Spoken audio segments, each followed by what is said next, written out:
Welcome to another Coach's Preseason Show here on Cakeland Sports, brought to you by Farm Credit of Western Kansas, and also, of course, on OpenSpacesSports.com as we visit with Coach Yates, the head football coach of the St. Francis Indians. And, Coach, what do you expect this year? You know, I expect our team to come out and play fast and play hard and finish this season with a little bit of redemption. All right, folks, now if you want to know more about the Indian football team in St. Francis for 2017, all you need to do is go to OpenSpacesSports.com. Well, Coach, you're coming off a really good season a year ago. You ran your team all the way to the state championship game in Newton. You've turned this program around. It's clicking on all cylinders, so to speak, but still yet you're not quite satisfied. Yeah, I think that, each year, you have, a different group of guys that you're unsure of, and we've had guys, my last 2 years here where we really knew where they were going to play. We knew exactly where we wanted to put them. This year, we have 24 guys out, but I have 20 out of those 24 who could start for me this year. This is probably my deepest team in 3 years. Even though we don't have the same numbers, the quality of depth from the bottom to the top is outstanding. When you talk about that, leadership, most people look at seniors. How many seniors do you have on this team, and who leads the team? Well, we have 9 seniors out this year, which will be the largest class that I've had, in my time here at St. Francis. This is also the fastest team that we'll have here at St. Francis. The leaders, obviously, if you're a senior, we look for, you to step up and be a leader. But what we talk about as coaches, we really focus on competitive toughness on the scale and evaluation that we use here. And what we want from our guys, if you've started for me in any of the last 2 years, the prior 2 years, we want you to have a voice in our program. And so if you, are in that role, we expect you to step up and make sure your voice is heard.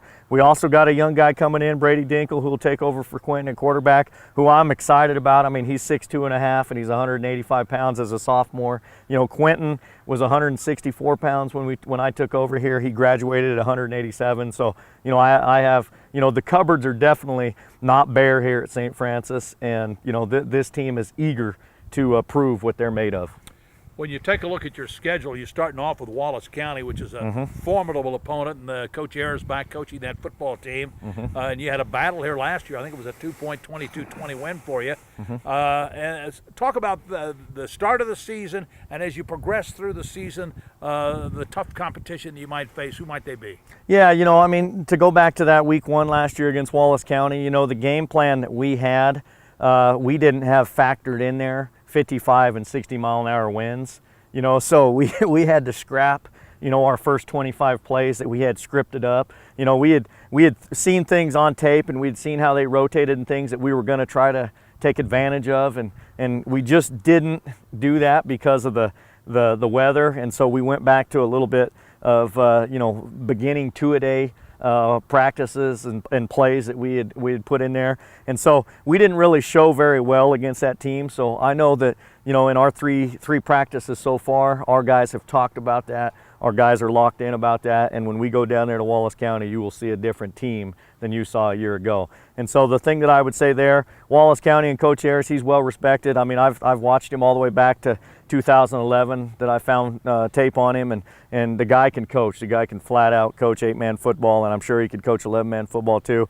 But with that said, I think week in and week out, our opponents, are going to be tough. I think that honestly that Hoxie and Atwood down the stretch, down the road, will be the 2 teams, and only 2 of us 3 will make our way into the playoffs, based on the current format.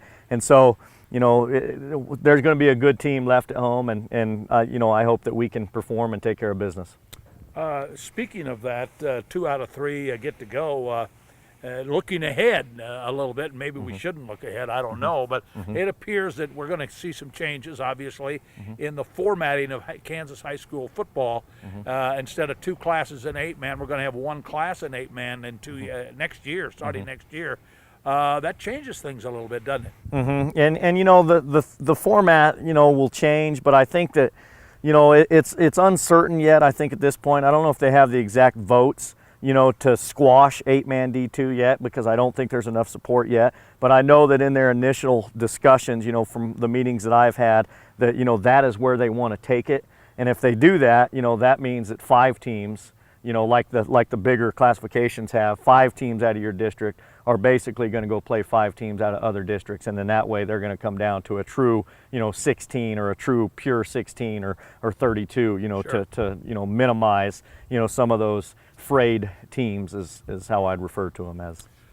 When you take a look at your team defensively, I know you are explosive offensively.